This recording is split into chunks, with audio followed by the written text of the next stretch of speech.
Welcome to the 17th episode of Baap Beta YouTube channel. आज हम किसी तरीके का न्यूज़ कवर नहीं करेंगे। आज हम बात करेंगे किसानों के प्रोटेस्ट पे और एमएसपी पे।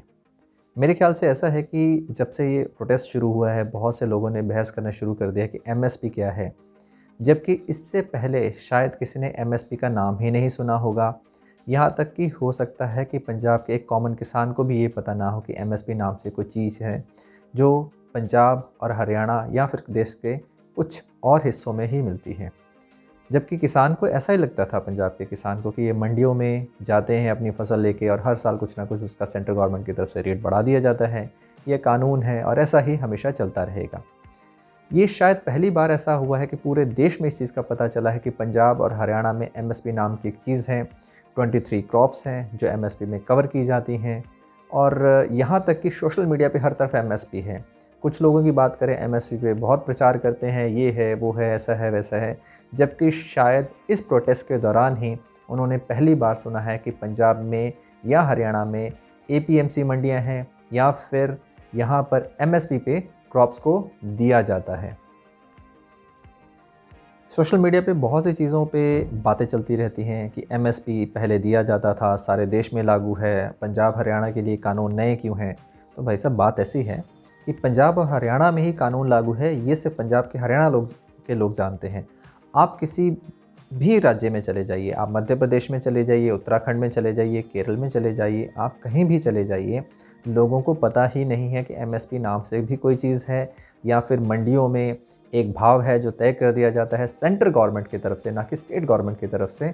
उस पे आपकी फ़सल को ख़रीदना सरकार के लिए अनिवार्य है।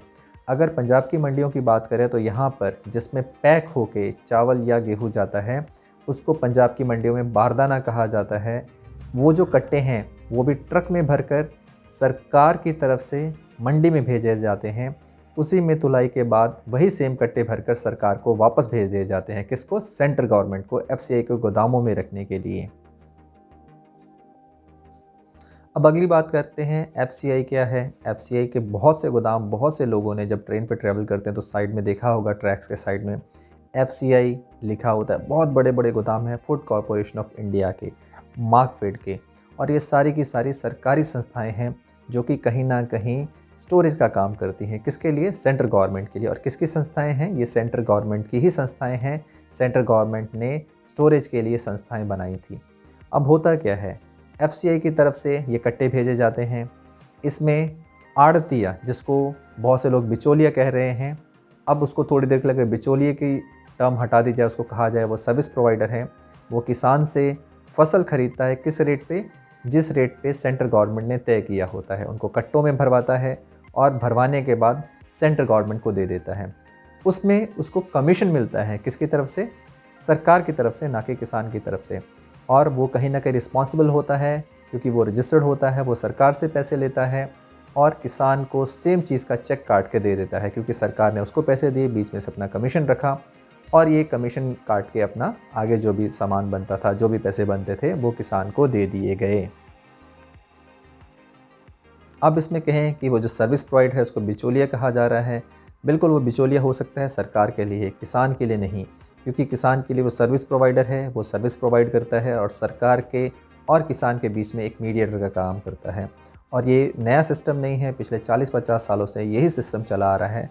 तो आज इस सिस्टम में क्या प्रॉब्लम हो जाती है? अगर दूसरे स्टेट्स की बात करें, जैसे मध्य प्रदेश की एग्जांपल लेते हैं। मध्य प्रदेश में 2 या 4 दिन पहले वहाँ के जो कृषि मंत्री हैं कमल पटेल जी, एक रैली को संबोधित करते हुए वहाँ के किसानों से एक बात कह रहे हैं कि आपके यहाँ की बासमती 900 रुपये में पंजाब के किसान खरीद कर ले जाते हैं और पंजाब की मंडियों में उसको एमएसपी पे रेट पे दोगुने तेगुने दामों में बेच देते हैं। अब उन मंत्री जी से 2 सवाल हैं। पहली चीज़ तो ये, अगर आपको ये पता है कि यहाँ से किसान फसल खरीद कर ले जाते हैं या व्यापारी खरीद कर ले जाते हैं, तो आप एमएसपी का सिस्टम या एपीएमसी मंडियों का सिस्टम मध्य प्रदेश में लागू क्यों नहीं करते? क्या वहाँ पे किसी और देश की सरकार है? मध्य प्रदेश भी इंडिया का ही पार्ट है और एमएसपी पूरे देश के लिए है। और दूसरी चीज़, अगर वो कृषि मंत्री को नहीं पता है तो मैं बताना चाहूँगा कि बासमती पर एमएसपी नहीं दी जाती है। मोटे चावल, या जिसको हम अपने बीज में 47 कह देते हैं, कुछ और एक बीज हैं जिनके ऊपर एमएसपी लागू है। अगर पंजाब में भी आज बासमती की बात करें तो बासमती कहीं ना कहीं प्राइवेट व्यापारी या प्राइवेट सेलर ही खरीदते हैं। सेलर का मतलब जहाँ पे जाके चावल निकाले जाते हैं, बासमती चावल, उनको सरकार नहीं खरीदती है। किसानों को प्रोटेस्ट को लेके अलग अलग पार्टियां इसमें अपनी रोटी सेकने की कोशिश कर रही हैं। मैं किसी के खिलाफ़ नहीं हूँ, ना तो मेरा कोई पॉलिटिकल एजेंडा है, ये मैं पहले क्लियर कर दूँ। क्योंकि थोड़े दिन पहले बयान आया था अकाली दल का कि शहीद होने वाले किसानों में ज़्यादा से ज़्यादा अकाली दल के हैं। इस चीज़ पे किसानों के नेताओं ने भी और जिनके शहीद हुए हैं परिवार वालों ने भी ये क्लियर कहा है कि यहाँ पे कोई अकाली या कांग्रेसी या फिर कोई तीसरी पार्टी नहीं है, ना ही कोई बीजेपी है, ये सिर्फ किसान हैं। और जो किसानों के प्रोटेस्ट में शहीद हुए हैं वो सिर्फ किसान ही होंगे, किसी पार्टी के नेता नहीं होंगे या फिर किसी पार्टी स्पेसिफिक के कैडर के नहीं होंगे। क्योंकि ये किसानों का आंदोलन फर्स्ट टाइम ऐसा आंदोलन है जिसमें ना तो कोई हिंदू की बात हो रही है, ना मुसलमान की बात हो रही है। क्योंकि अगर इसमें आप किसी भी हरियाणा वाले से पूछेंगे जाके कि आपका तो SYL नहर का मुद्दा चल रहा था, तो उन किसानों का एक साफ बयान आता है कि वो तो हम बाद में निपटा लेंगे क्योंकि ये हमारे बड़े भाई और छोटे भाई का मामला है। तो अभी जो बात है सिर्फ यही है कि ये प्रोटेस्ट किसी तरीके से हमें ये जो 3 बिल हैं इनको रद्द करवाना है, या 3 जो कानून बन चुके हैं इनको रद्द करवाना है। क्योंकि अगर ज़मीनें रहेंगी तो हम पानी भी लगा लेंगे। और अगर पंजाब हरियाणा की पानी की बात करें तो इसको सरकारों ने अपने हिसाब से रोटी सेकने का मुद्दा बना रखा है, जबकि पंजाब से अभी भी हरियाणा को पानी जाता है। हाँ, हो सकता है थोड़ा बहुत कम ज़्यादा कहीं होता हो, उसमें भी बैठकर बात करने से मसला हल हो सकता है। पर हरियाणा के जितने भी लोग हैं वो लोग वहाँ पे बैठे हुए हैं, वो क्लियरली कह रहे हैं कि कौन कह रहा है कि इसमें हरियाणा शामिल नहीं है। राजस्थान से आने वाले लोग कह रहे हैं कि कौन कह रहा है कि इस आंदोलन में राजस्थान से आने वाले लोग शामिल नहीं हैं। मैं बहुत से किसानों के टच में हूँ जो राजस्थान से हैं, मध्य प्रदेश से हैं, यूपी से हैं। राजस्थान के किसी आप किसान से जाके पूछें कि इस प्रोटेस्ट से पहले आपको MSP नाम का पता था कि ऐसा कोई न्यूनतम मूल्य तय किया गया है 23 क्रॉप्स पे? तो उनका कहना था कि आज तक हमें पता ही नहीं। हम मंडी में पहली चीज़ तो सामान लेके नहीं जाते थे, व्यापारी आता था खेत से उठा के ले जाता था, उसकी मर्ज़ी होती थी, वो हमारे साथ बोली लगाता था, हम उसको जिस बोली पे चाहे दे सकते थे। तो उनसे कुछ फसलों पे पूछा तो पता चलता है कि उन फसलों का जिसकी पंजाब में 1800 रुपये 1900 रुपये की MSP है उसको वो 900 में 1000 रुपये में बेच देते हैं। इसका मतलब ये कि लगभग आधी कीमत में। ऐसा क्यों हो रहा है? अब कुछ लोग कहेंगे कि पंजाब इसी वजह से खुशहाल हो गया। जी हाँ, बिल्कुल इसी वजह से पंजाब खुशहाल हो गया, क्योंकि पंजाब को ये ऐसी फैसिलिटी दे दी गई सेंट्रल गवर्नमेंट की तरफ से जो बाकी राज्यों में वो नहीं दे पाए। तो इसके पीछे कौन है? क्या सरकारें? जी नहीं, सरकारें भी रिस्पॉन्सिबल हैं, वहाँ के लोकल फार्मर्स या फिर वहाँ के लोकल लीडरशिप भी रिस्पॉन्सिबल है। कि सेम चीज़ के लिए आज जिसके लिए पंजाब स्ट्रगल कर रहा है वो पूरे इंडिया ने आज तक उस चीज़ को कभी देखा ही नहीं। अगर आज पंजाब उस चीज़ के लिए स्ट्रगल कर रहा है, पूरे देश को इसका पता चल रहा है, पूरा देश उसके लिए साथ में जुड़ रहा है, तो इसमें सरकारों को तकलीफ़ हो रही है कि ये कैसा मुद्दा है, छोटा सा मुद्दा था जो कि कहीं ना कहीं पूरे ऑल ओवर इंडिया या ऑल ओवर वर्ल्ड का मुद्दा बन गया है। और पूरा देश इसके लिए आज प्रोटेस्ट कर रहा है कि ये जो चीज़ पंजाब को मिलती थी हमें भी मिलनी चाहिए। सरकारों को ऐसा लग रहा है कि हमने किसानों की टाइम से ना सुन के एक बहुत बड़ा पंगा ले लिया है। MSP को ही लेके बहुत सी चीज़ें ऐसी की जा रही हैं जो कि कहीं ना कहीं प्रोटेस्ट को बदनाम करने की चीज़ें हैं। सोशल मीडिया की तरफ से कुछ नेताओं के बयानबाजी।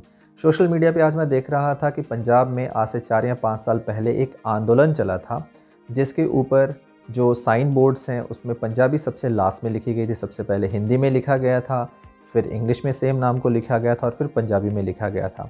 लोगों का मतलब पंजाब ने इसका विरोध किया क्योंकि पंजाब का कहना यह था कि local language that is Punjabi उसको सबसे पहले लिखना चाहिए, उसके बाद अपनी राष्ट्रीय भाषा हिंदी में लिखा होना चाहिए और उसके बाद इंग्लिश में लिखा होना चाहिए।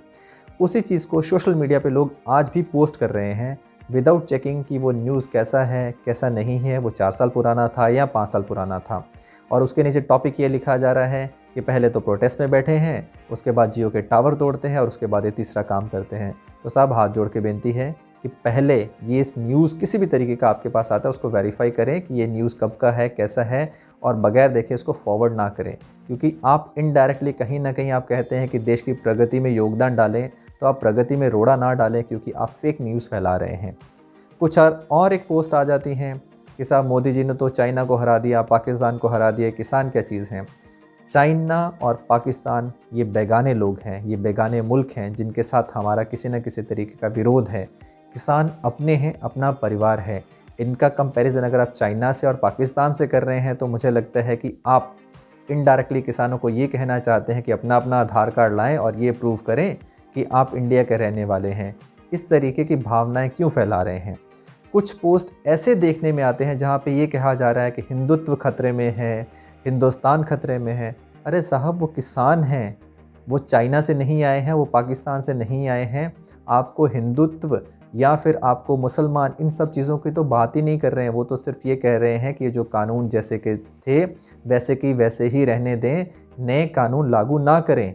वो ये नहीं कह रहे कि हमारी ये डिमांड है कि ये कानून लागू कर दिए जाए या ये कर दिया जाए या वो कर दिया जाए। वो सिर्फ ये कह रहे हैं ये जो कानून है जैसे थे वैसे के वैसे ही रहने दिए जाएं। अब मोदी जी कभी तो कहते हैं 15 लाख रुपए आ जाएंगे, कभी कहते हैं हम 2022 तक किसानों को उनकी आमदन डबल कर देंगे, और बाद में 2-4 साल बाद मोदी जी धीरे से कहेंगे ये तो जी चुनावी जुमला था। ये जुमले सुनाना बंद करें प्लीज़। और मुझे नहीं पता इससे पहले सरकारों ने क्या किया क्या नहीं किया, बट इस प्रोटेस्ट ने एक चीज़ तो बहुत क्लियर कर दी है पूरे देश के लिए, ये नहीं कि पंजाब के लिए, हरियाणा के लिए, कि एक बार कहीं ना कहीं जो लोग अपनी राजनीतिक रोटियां सेकने की कोशिश करते थे उन सब की आंखें खुल गई हैं। भले वो बीजेपी हो, अकाली दल हो, बाकी क्षेत्रीय पार्टियां हो, क्योंकि जितने भी किसान हैं वो अपने लोकल एजेंडे को छोड़ के इस चीज़ पे हैं कि ये जो प्रोटेस्ट है इसको किसी तरीके से सफल बनाना है। और ऐसा नहीं है कि इसके लिए वो हथियार लेके चल पड़े हैं या बाकी और तरीक़ों की बातें हो रही हैं। आज ही मैं बयान सुन रहा था, जो उनके टॉप लीडर हैं बलबीर सिंह जी राजोवाल, जो पंजाब के हैं, उन्होंने एक छोटी सी एग्जांपल दी थी स्टेज से ही लोगों को ये समझाने के लिए कि प्रोटेस्ट किस तरीके का होना चाहिए। एक किसान लीडर हुए हैं पिशौरा सिंह सिद्धू, वो बात कर रहे थे उनकी, और उनकी बात ये थी कि आज से करीबन 10, 15, 20 साल पहले कभी कोई और किसी तरीके को कोई आंदोलन हुआ होगा, किसान आंदोलन, ना कि कोई पॉलिटिकल आंदोलन। उसमें किसी थानेदार ने या किसी पुलिस वाले ने उनसे कहा कि मैं तेरे कपड़े फाड़ कर और तुझे नीचे लटाकर तुझे डंडे से मारूंगा। तो उन्होंने कहा कि कोई बात नहीं, मैं थोड़ा सा पीछे हटता हूँ। पिशौरा सिंह जी पीछे आए, उन्होंने अपने कपड़े उतारे और सड़क पर लेट गए। उन्होंने बोला आपको जहमत उठाने की ज़रूरत नहीं, अब आप आके मुझे डंडे से पीट सकते हैं। वो पुलिस वाला था, उसने शायद क्या करना था क्या नहीं करना था, उसने आके उनको डंडों से पीटना शुरू कर दिया। और जितनी बार भी वो डंडे मारता, वो भगवान का नाम लेते और बोलते वाहेगुरु। तो पिशौरा सिंह जी ने तो जो मिसाल पेश की, राजेवाल जी का कहना है कि हम सब किसानों को मिलकर सेम उन्हीं का एजेंडा फॉलो करना है, क्योंकि ये आंदोलन जिस दिन हिंसक हो गया उस दिन यही इल्ज़ाम लगेगा कि ये जो आंदोलन था ये कहीं ना कहीं पाकिस्तान की तरफ से या चीन की तरफ से या किसी बाहरी शक्तियों द्वारा प्रमोटेड था। ऐसा है नहीं। अब अगली बात करते हैं 26 जनवरी की रैली की। अगर सरकार को लगता है कि 26 जनवरी की रैली में बहुत कुछ हो सकता है तो सरकार को अभी से उसके लिए सोच लेना चाहिए, क्योंकि किसी भी गवर्नमेंट की एक हाँ और एक ना बहुत दूर तक लेके जा सकती है। पंजाब ने पहले भी बहुत कुछ झेला है, बड़ी मुश्किल से पंजाब अपने पैरों पे आया है, तो कहीं पर ऐसा नहीं हो जाए कि किसी की एक अड़ियल रवैये की वजह से वापस कोई बाहरी ताकत हिंदुस्तान का कोई फ़ायदा उठा ले। इन बिटवीन सरकार की तरफ से जो भी कदम उठाए जा सकते हैं इस आंदोलन को ख़त्म करने के लिए वो किए जा रहे हैं। उनकी तरफ से फेक ऑर्गेनाइजेशंस बनाई जा रही हैं। ये कहा जा रहा है कि हमें तो जिस साहब 93 लाख लोगों ने समर्थन दे दिया। आरटीआई डालने के बाद पता चलता है कि गवर्नमेंट की तरफ से डेटा आता है कि हमारे पास तो ऐसा कोई डेटा ही नहीं है। किसने कहा कि साहब 93 लाख लोगों ने समर्थन दे दिया? कुछ और फेक ऑर्गेनाइजेशंस बनाई जाती हैं, पता चलता है कि वो ऑर्गेनाइजेशन तो 2 महीने पहले ही रजिस्टर्ड हुई हैं। तो ऐसी ऑर्गेनाइजेशन जो अभी 2 महीने पहले रजिस्टर्ड हुई हैं, आप उनके समर्थन की बात करोगे या जो 20-20, 40-40 साल से पुरानी रजिस्टर्ड ऑर्गेनाइजेशन है, जिनको उन हर एक चीज़ का पता है कि कब कौन सा आंदोलन हुआ था, कौन सी चीज़ के लिए उन्होंने संघर्ष किया और कौन सी चीज़ पे वो लड़े? क्या वो ऑर्गेनाइजेशन ठीक है या फिर जो 2 महीने 3 महीने पहले सरकार के कहने पे बनाई गई ऑर्गेनाइजेशंस हैं वो ठीक हैं? इस वक्त अभी एक ही चीज़ है, कल सुप्रीम कोर्ट में सुनवाई है। हो सकता है कि सुप्रीम कोर्ट उस पर कुछ ना कुछ डिसीज़न दे दे, पर ऐसा लग नहीं रहा है, क्योंकि सुप्रीम कोर्ट की कल 11 तारीख को सुनवाई है। सरकार के और किसानों के बीच वापस 15 तारीख को मीटिंग है और 26 तारीख के लिए अभी से तैयारियां होनी शुरू हो गई हैं। क्योंकि अगर सरकार ये चाहती है कि ये मीटिंग किसी तरीके से सक्सेस हो तो उनको अपने नुमाइंदों को उल्टी सीधी बयानबाजी से रोकना चाहिए। सोशल मीडिया पे जो उनके आईटी सेल्स हैं, जो अभी तक अफवाहें फैलाने का और उल्टे सीधे चीज़ों का प्रचार कर रहे हैं, उनको किसी भी तरीके से रोका नहीं जा रहा है।